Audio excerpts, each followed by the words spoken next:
Hello, this is Jill Pack with the Seasons of Joy podcast, and this is episode number 76, The Waves of Emotion.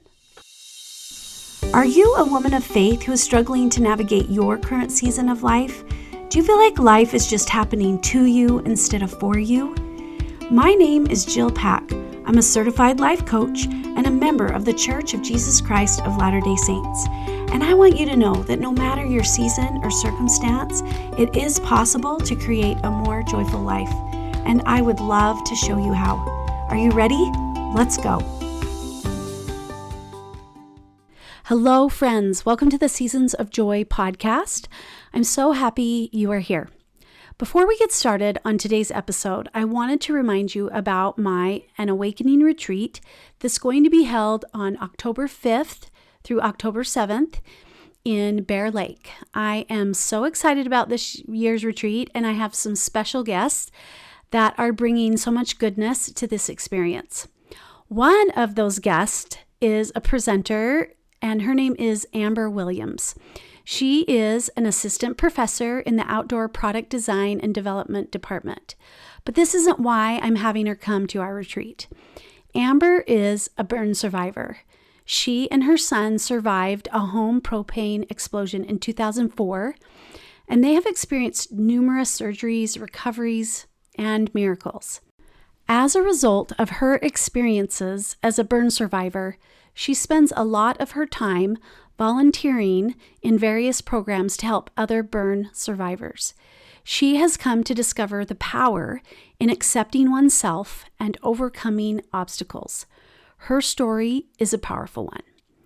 If you're interested in spending time near the beautiful Bear Lake in Garden City, Utah, with other women learning tools that will help you refocus on what is important to you, reconnect with yourself, others, and God, and rejuvenate so that you can step into your life with confidence, then join us for an awakening retreat.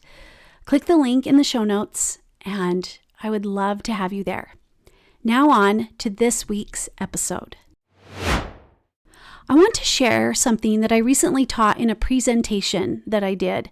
This is something that I have addressed on this podcast before, but I believe it's so important to understand that it's worth repeating. I want to share with you one thing that has made a big difference in my life. By the end of this podcast, I hope that you'll have a better understanding about what causes your emotions. It probably isn't what you think it is. When I understood this, my life changed.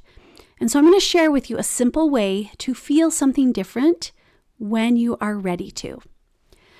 So there are many things that happen in our lives that seem to have the ability to bring waves of emotions. We get caught up in these waves, feeling like we're being tossed about without any control, right? We may have thoughts like, when it's time for my presentation, I feel stressed. Or when family night doesn't go as planned, I feel discouraged. When my kids don't do their chores, I feel frustrated. When I'm extended at church calling, I feel pressured or inadequate. When I'm in a social situation, I feel self-conscious. When my child or spouse chooses differently in their life, I feel heartbroken or I may feel shame.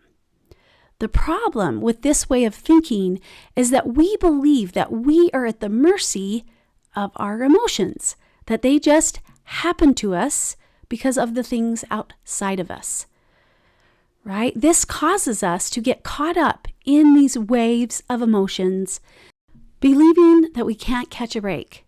We feel uncertain and often worried about what new difficulty is just around the corner. We end up caught in this trap where when life is good, we feel good. But when life is going badly, we feel bad too. Even believing that if we were better in some way, then things would go better for us. If we were righteous enough, then things would just work out for us. But the truth is, none of us know what's around the corner. Sometimes things don't go the way we want. We can't control how others respond to our presentation, or how family night goes exactly, or how our children will do their chores, or how ward members feel about us, or social situations, or life decisions of our children or our spouse. So what do? Now what? How do we feel better when we really don't have control over the things around us? The first step is understanding what causes our feelings in the first place. The way we feel never comes from outside of us, ever. Our feelings are always coming from what we are thinking and believing. So, for example, about 8 years ago, my son was in a ski accident. My husband had taken my youngest son and my youngest daughter to go skiing in a resort about an hour away from where we live. And they went with a few of my son's friends. I stayed home that day, and my son had misjudged a jump, and he landed wrong, very wrong. And he was taken to the hospital because of his injuries. Now, the moment my son was injured, his actual crash didn't cause me to feel anything. It is not as if the moment he crashed, everyone that ever knew him felt immediate sadness. In fact, I was going about my day feeling quite content. When my husband was on the way to the hospital, he called me to let me know what was going on. And he said, "Rob's just fine. There's been an accident." That is when I started to have thoughts, a lot of thoughts. What are his injuries? Is he going to be okay? This is going to be a long recovery. Is this going to negatively impact his life? This is awful. I need to go and see him and make sure he's okay. It wasn't until I had those thoughts that I started to feel scared and sad. There is always a thought. So it isn't the presentation or the family night or the kids or your spouse or your calling or the social situation that makes you feel anything. It was your thinking about those things. And when we slow it down and we take a minute to notice what our brain is actually thinking, right, then you're going to see what I mean. You start to notice that somewhere in between the thing that happens and the feeling that is created, there is always a thought. We don't always notice the thought, but it's there. It probably looks something like this. It's time for my presentation. I'm not sure if I'm prepared enough. That leads me to feel stressed. Family night didn't go very well, and I'm believing that I can't do this or that I'm a terrible mother, which causes me to feel discouraged. My kids don't do the dishes, and I'm believing that they should be more respectful, which causes me to feel frustrated or disrespected. My bishop extends me a calling, and I'm believing I don't think I can live up to others' expectations, which causes me to feel pressured or inadequate. Social situations. I may believe that I'm worried and I'm hoping that everyone likes me, which causes me to feel self-conscious. Or the decisions of my children or spouse, and I may be believing this isn't how it's supposed to be, which causes me to feel heartbroken or shame. Circumstances, or the things outside of us, do not cause our emotions. Thoughts, the words inside our brain, do. This is the bad news and the good news. It's the bad news because we create our emotions. It's us. But it's the best news because we create our emotions. We don't have to wait for the things outside of us to change in order to feel differently. We just want to start noticing and slowing it all down. Now, when we first start noticing our thoughts, it is tempting to start judging them. Please do not do that. Just start by noticing your thought and how that thought is making you feel. Many times you will notice the emotion first. That is a clue to slow down and pay attention to your thoughts. Also, there are times when we want to feel sad or frustrated or discouraged. When my son had his ski accident, I wanted to feel sad. However, I encourage you to keep showing your brain that it's not the situation that is making you feel any certain way. It is the way you are thinking about the situation that creates your emotions. Understanding this is so foundational, and it helps you control what you actually have control over, which is not the things outside of you. For me, I wanted to feel scared and sad at first. I felt bad for my son and all he would have to face because of his injuries. However, the question became, did I want to stay in that emotional place? Was there a time that a different emotion would serve me better? The answer was yes, when I was ready for it. So are you ready to feel something different than you are now? If you are, you're going to have to start thinking something different. Now, this doesn't mean that you have to just think happy thoughts. I didn't start believing that my son's accident was awesome and the best thing ever. But I did get to start believing that things will work out and that we would work through this together. Was I still sad for him? 100% yes. But I could show up from a different emotional place as the supportive mom I wanted to be. Now I'm going to share with you what you can do when you're ready to stop being caught in the waves of emotion by the things that are going on outside of you. When you start to feel anxious or stressed or any other emotion at all, pay attention and slow it all down. Don't push it away or react to it, just be with it. Notice how it feels inside your body. Be present with it. And then ask this question. What is it that I'm thinking that's causing me to feel this emotion? After you find that thought, remind yourself that it makes total sense that you are thinking that thought. We always have a good reason for believing our thoughts. We all have a lens that we view our life through, and it's different for each one of us because of how we were raised and the experiences that we've each individually had. This isn't about judging the thought. It's about noticing it and then getting curious about it. Then I invite you to consider 2 more questions that I use when I want to get curious about a thought that's causing me a wave of emotion. The first one is this: is it true? Chances are the thought isn't even true. For example, the presentation includes things I know well. It's probably just that I want others to enjoy it, but I don't really have control over that anyway. I only have control over showing up and doing my best, trusting that the others will get what they need or want out of the presentation. Believing this might help me to feel determined, courageous, and maybe even optimistic instead of stressed. I can do family night, right? I've done it. I can choose it over and over again on purpose if I want to. I don't really have control over how it can be received, right? I only have control over showing up each week, being the mom I want to be, right? I can choose to do family night from a different emotional place than discouraged, right? Believing this helps me to feel love for myself and my family as I continue to serve them because this is who I want to be. I've proved to myself that I can do it.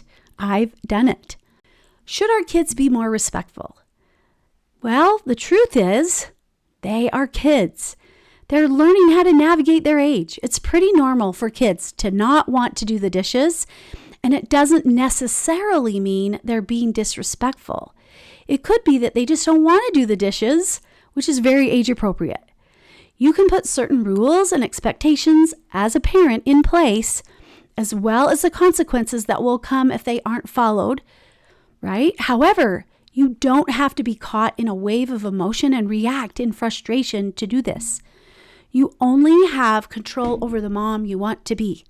Instead of frustration, you can feel respected by yourself because you show up as the mom you wanted to be, following through with the consequences with love, not anger or frustration. But what if your thought is true? The second question you can ask is, what else is true? Yes, it is possibly true that you won't live up to the expectations of others in your calling, and that's okay. It's also true that you aren't meant to live up to the expectations of others, and it's none of your business anyway. You cannot live up to the expectations of others while at the same time do an amazing job. You were always meant to do it your way. That's why you were extended the calling, not because you were meant to do it perfectly. Life is full of experiences and opportunities for our growth. That is the purpose of this life, becoming, and that requires messing up sometimes. That is where the learning and growth happen. Believing this may help you feel more compassion for yourself as you learn and grow. Yes, it's probably true that there may be someone that doesn't like you, and that's okay. It actually doesn't mean anything about you. It has everything to do with them and the way they view life. You only have control over how you show up in social situations. What if it's also true that learning to step into something that feels uncomfortable is actually the way to growth? Our comfort zones don't require much of us, but the growth zone, now that's where the magic happens. Being able to get good at feeling a little bit uncomfortable, or a lot, I would add, actually is going to help you become more self-confident. Being willing to feel any emotion actually paves the way to greater self-confidence. You can like you for being willing to be you. Is it true that the choices of your children or your spouse are not what you thought they would be? Probably. And that's okay. What else is true? It could be true that we came to earth to exercise our agency. Using our agency actually helps us to learn and grow and become. It could be true that the journey your loved one is taking is part of their progression. God knows them and loves them. I love this quote by Brigham Young, and it basically says that when we tend to judge others on their path, but that is not our place. He says, we do not know the design of the Lord concerning them. We don't know that thing or experience that's going to help them know God. We don't know what will soften their heart towards Him. We don't know what will turn them to Christ. But what is also true is that the way we treat them will show them who He is. You can feel more hopeful and proud of yourself for continually showing up with love. So the 4 things I want to invite you to take away from this are: 1, the things outside of you do not create your emotions, your thoughts do. Your emotions are your greatest teachers. They can help you discover your thoughts and beliefs that aren't helping you enjoy your life or be who you want to be. But your emotions also can help you discover the thoughts and beliefs that will help you live a more joyful life. Number 3, embrace your humanness. True change doesn't come from judging yourself. You can never beat yourself up enough to create wanted change. Love and compassion will always fuel lasting change, and it just feels better. And number 4, curiosity is key. The 3 questions that I shared with you will help you take ownership of your emotional well-being.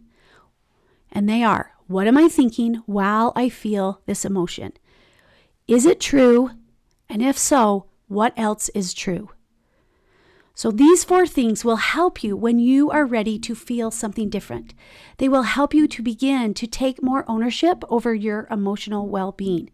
If you're ready to dive in these concepts deeper, I would love to be your coach. Please reach out to me via my website, www.seasons-coaching.com, and we can set up a discovery call and we can talk about these and see if coaching is a good fit for you. This is all I have for you. Thank you for being here and have a joyful week. Thank you so much for listening. If you like what you hear, I would love it if you would share it with your friends and family and leave me a rating and review. If you'd like to learn more about what life coaching is, please schedule a free discovery call with me where we can work together through something that's causing you a problem. Just go to my website, seasons-coaching.com, and you can also find information about my Seasons of Joy one-on-one coaching program and my Seasons of Joy community. Have a joyful week, and I'll see you next time.